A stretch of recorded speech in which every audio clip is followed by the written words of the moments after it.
আমি ৫ মিনিট যাবৎ হাঁটছি। ইংলিশ কি হবে? I am walking for 5 minutes নাকি I have been walking for 5 minutes? দুটো sentence I am walking for 5 minutes. Another one is I have been walking for 5 minutes. এই ক্ষেত্রে আমাদেরকে কোনটা বলা উচিত হবে একটু ভাবুন তো। একটু পজ করি ভিডিওটা, পজ করে ভাবা শুরু করি। দুটো কাজই চলমান। আমি হাঁটছি অথবা আমি ৫ মিনিট যাবৎ হাঁটছি। দুটো কাজই চলমান কিন্তু এখানে ছোট্ট একটি পার্থক্য আছে। একটি কাজের সাথে আমরা দেখতে পাচ্ছি সময় যুক্ত আছে এবং আরেকটি কাজের সাথে সময় যুক্ত নেই। আমি হাঁটছি, I am walking. আমি ৫ মিনিট যাবৎ হাঁটছি। তখন একটু আমাকে চেঞ্জ করতে হচ্ছে I have been walking for 5 minutes. I have been walking for 5 minutes. তাহলে চলমান একটি কাজ এর সাথে যখন সময় যুক্ত হচ্ছে, এই কাজটাকে আমরা প্রেজেন্ট পারফেক্ট কন্টিনিউয়াস টেন্সে ফর্ম করছি। যেমন মা সকাল থেকে রান্না করছেন। Mom has been cooking since morning. বাবা ২ ঘন্টা যাবৎ পত্রিকা পড়ছেন। My father has been reading a newspaper for 2 hours. আমি সকাল থেকে স্টাডি করছি। I have been studying since morning. এখন আপনি যদি বলতে চান, আমি ২ ঘন্টা যাবৎ ইংরেজি চর্চা করছি, কি হবে বলুন তো দেখি? I am practicing English for 2 hours or I have been practicing English for 2 hours. Option A or option B? কমেন্টে জানিয়ে দে। Yeah, you got it right. This is option B. I have been, okay, practicing English for 2 hours. একটা চলমান কাজের সাথে যখন সময় যুক্ত থাকছে তখন আমরা প্রেজেন্ট পারফেক্ট কন্টিনিউয়াস টেন্সে নিয়ে যাচ্ছি। আর প্রেজেন্ট পারফেক্ট কন্টিনিউয়াস টেন্সের স্ট্রাকচারটা খুবই সিম্পল। প্রথমে সাবজেক্ট আসছে, এরপরে হ্যাভ বিন অথবা হ্যাজ বিন আর ভার্বের সাথে আইএনজি আমরা যোগ করছি। আর ফর অথবা সিন্স আমাদেরকে এখানে ব্যবহার করতে হচ্ছে। যেমন Mom has been cooking for 2 hours. You see, Mom has been cooking for 2 hours. I, we, you, they এগুলোর সাথে has যুক্ত হচ্ছে। থার্ড পারসন সিঙ্গুলার যেগুলো আছে he, she, it or name সেগুলোর সাথে has আমরা খুব ভালো করেই জানি। So I have been, you have been, they have been, we have been, but he has been, she has been, it has been, my mom has been, my father has been, okay, Sarah has been, Khalid has been, Hassan has been, that's it, okay.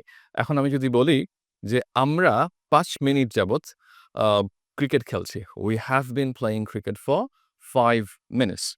এখানটাতে আরেকটা confusion আমাদের থাকে। আচ্ছা, কনফিউশনটাতে যাওয়ার আগে আরেকটু clear করে নেই।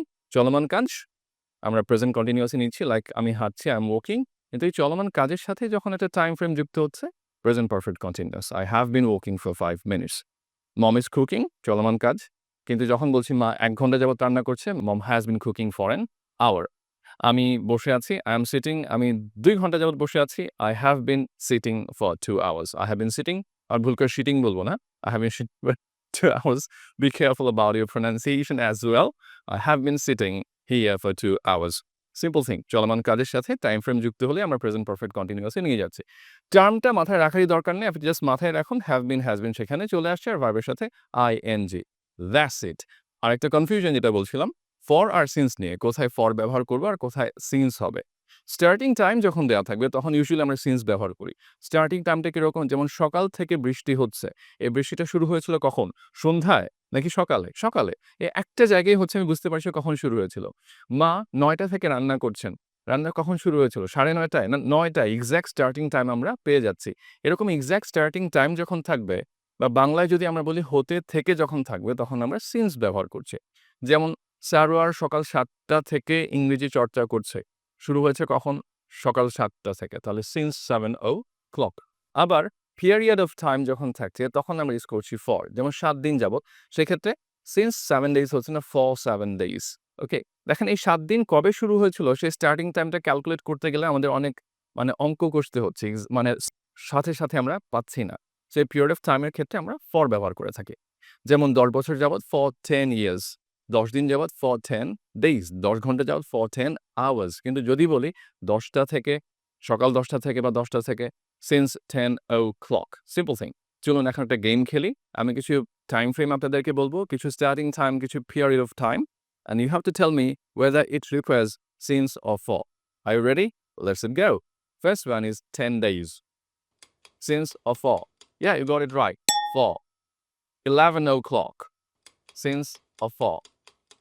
For. No, it's since. 11 September. What should it take? Will it take for or since? 11 September. একটা স্টার্টিং টাইম ফ্রেম দেওয়া আছে এখানে, সো এখানে সিন্স আসছে। 2 days. 4. Great. 2 decades. 4. That's it for today. I think আমরা বুঝে গেলাম কোথায় প্রেজেন্ট কন্টিনিউয়াস ইউজ করছি আর কোথায় প্রেজেন্ট পারফেক্ট কন্টিনিউয়াস ব্যবহার করছি। আচ্ছা বলুন তো, আমি এইখানে 5 বছর যাবত কাজ করছি, কি হবে? I am working here for 5 years or I have been working here for 5 years. Which one? First one or second one? এতে জাতির কাছে প্রশ্ন থাকলো, কমেন্টে জানিয়ে দেই। আর আপনার গ্রামার এবং রাইটিং এর দক্ষতা ইমপ্রুভ করতে জয়েন করতে পারছেন আমাদের গ্রামার এবং রাইটিং এই কোর্সটিতে।